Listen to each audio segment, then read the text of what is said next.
Hello everyone, and welcome back to Queen Elizabeth, A Day in Her Life. It's time for the royal news, and this is around the week of January the 27th, 2025. The first story comes from Fox News and is dated January 24th, 2025. Prince Andrew's Royal Lodge in a shocking state as disgraced Duke maintains garden to pinch pennies, report. And this is by Stephanie Nolasco from Fox News. Prince Andrew is getting his hands dirty as his Royal Lodge home reportedly continues to crumble. The disgraced Duke of York has been attempting to maintain the 21 acres of garden that surrounds his home, the UK's Daily Mail reported on Friday. According to the reports, the 64-year-old is trying to develop a green thumb in hopes of pinching a few pennies after his brother King Charles III paid his rent. It's in a shocking state, Todd Longstaff Gowan, the historic Royal Palace's gardener, told the outlet. I won't be knocking that into shape. It isn't possible, he declared. I've been at Kensington Palace for 30 years, and I think Royal Lodge would be quite impossible. A spokesperson for Buckingham Palace didn't immediately respond to Fox News' digital request for comment. Insiders claim that Andrew's efforts were no match for the royal garden. According to the report, the 30-room mansion is surrounded by shrubbery and woodland, as the flowers that once bloomed are nowhere to be seen. Over the last few weeks, Charles has reportedly ordered precious artifacts to be removed from Andrew's home due to maintenance and security concerns. Now only empty shelves are reportedly seen where pricey relics were once proudly displayed. Charlotte Griffiths, the Mail on Sunday's editor-at-large, originally reported in November that the monarch was extending a generous olive branch to his scandal-plagued sibling and paying his rent. It's believed that that's what their late mother, Queen Elizabeth II, would have wanted. Ingrid Stewart, editor-in-chief of Majesty magazine and author of My Mother and I, agreed with Griffith's scoop. She believes there's a good reason why the king would still be coughing up the bill for his younger brother, despite the fact that several royal experts claimed to Fox News Digital that the relationship between Charles 76 and Andrew had soured. The second story comes from People.com, dated January 24th, 2025, by Rachel Birchfield. During her 2-hour tour of South Africa, Princess Anne opened up the frightening incident that happened last summer that left her with a concussion. The Princess Royal 74 said that she had no memory and recalled nothing of the accident that left her hospitalized for 5 days, believed to be caused by an impact with a horse on her Gatcombe Park estate.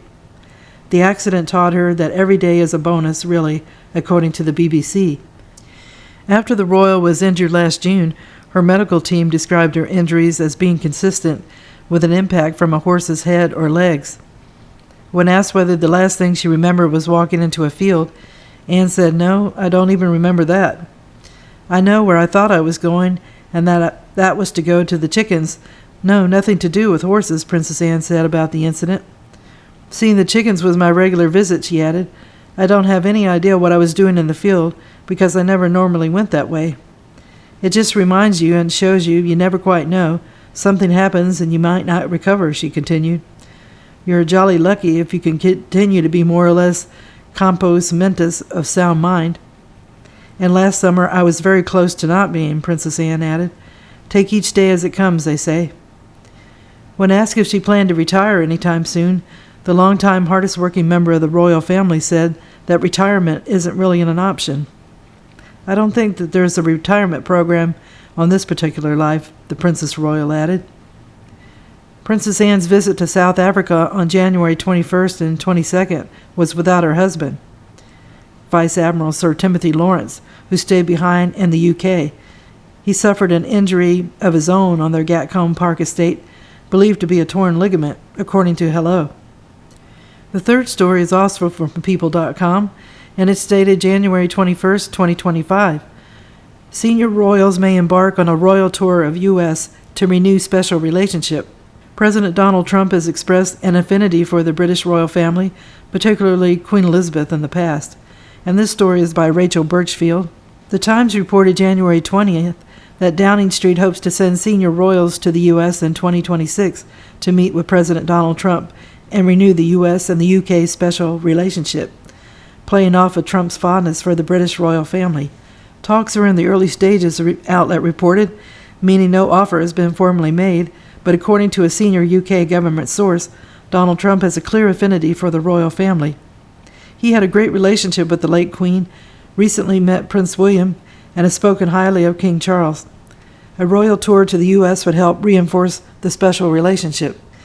A stateside royal tour could coincide with events marking the 250th anniversary of the signing of the Declaration of Independence, according to the Times. Festivities for the semi-quincentennial will begin on Memorial Day this year and culminate on July the 4th, 2026.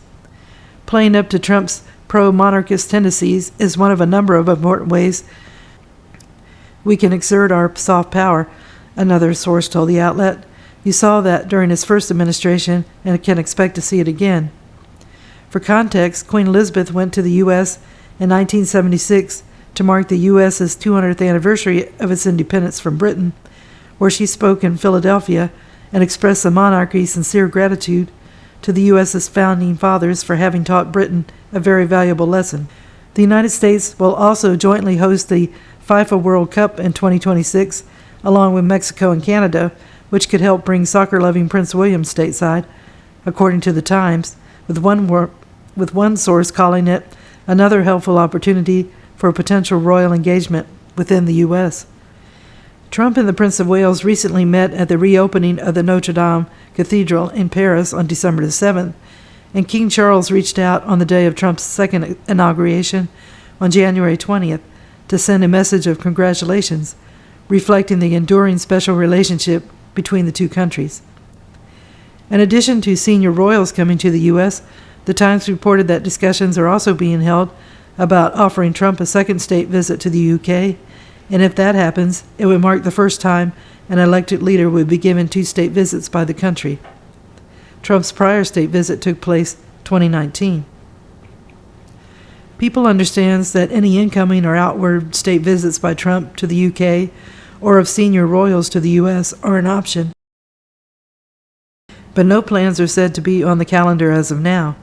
Foreign leaders are invited to visit the king on the advice and at the request of the British government through the Foreign and Commonwealth Office, which also arranges overseas travel. After Queen Elizabeth's death in September 2022, Trump released a statement that he and his wife Melania would always cherish our time together with the Queen and never forgot Her Majesty's generous friendship, great wisdom, and wonderful sense of humor. What a grand and beautiful lady she was.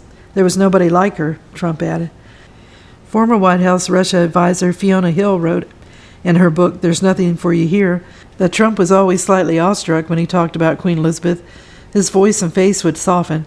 A meeting with the Queen of England was the ultimate sign that he, Trump, had made it in life.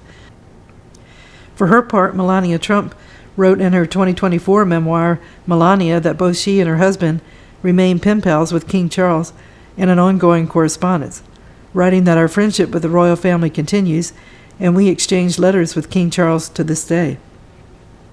And our last story comes from People.com, and it's dated January the 15th, 2025.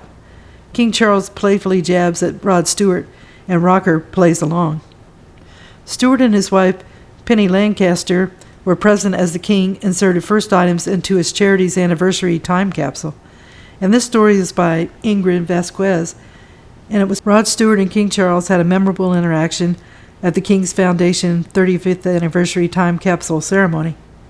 On Wednesday, January 15th, Stewart, 80, and his wife, Penny Lancaster, 53, who are the newest advocates for the King's Foundation, were at the King's Dumfries House in Scotland as he placed the first items into the time capsule. Stewart smiled from ear to ear as the monarch continued by putting a letter in the capsule, jokingly telling the crowd of fellow ambassadors, community representatives, students, and alumni, I'll bury that at the bottom. The king also included a local newspaper, photos, flowers from the Dumfries House garden, and marmalade in the capsule, per the UK's PA media. One of the items was a pair of garden secateurs. Before putting the pruning shears in, Charles slightly jabbed them toward Stewart, and the musician pretended to flinch, causing both of them to laugh. According to the royal family's website, the King's Foundation will collect items throughout the year for time capsule that will represent the achievements and legacy of the King's Foundation. The items will focus particularly on what inspired people to devote their time to protecting the build and natural world. Once collated, the time capsule will be buried on the Dumfries House estate and open 100 years from now, the website added. The charity's time capsule initiative aligns with its efforts to build sustainable communities by focusing on nature. Many of its practical education and training programs held at Highgrove Gardens in Gloucester, England, are designed to preserve heritage skills such as embroidery and wood turning, ensuring these traditional crafts endure for future generations. Stewart has often supported the monarch's charitable initiatives, including the King's Trust. He and his wife join a star-studded roster of ambassadors, including David Beckham, who came on board last summer, and Sienna Miller, who was announced in December. So I will end the video here, and I hope you enjoyed the video, and if you did, if you could give it a thumbs up, it would help with the YouTube algorithms and keep the channel growing. More importantly, I wish everybody a good day, and tune in again soon for another episode of Queen Elizabeth, A Day in Her Life. Thank you. Bye.